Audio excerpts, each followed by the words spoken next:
Hello guys, welcome back to another video. This is the second video on the channel. So let's go! Woo! To get the coffee shop monster, we have to go in here.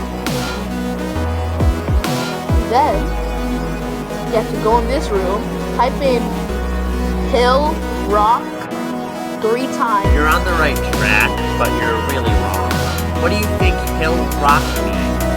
Maybe you should look at the hill, see if you can find a marker. I'd say step on the rocks.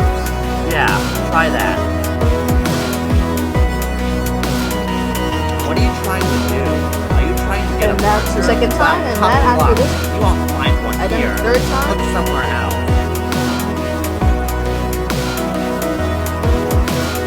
And then Gosh, he'll give up, assistant. and then Fine. you Pick will the get the marker. coffee shop marker. It Estimate. already says already owned because I already have it. But yeah, it should. Yeah.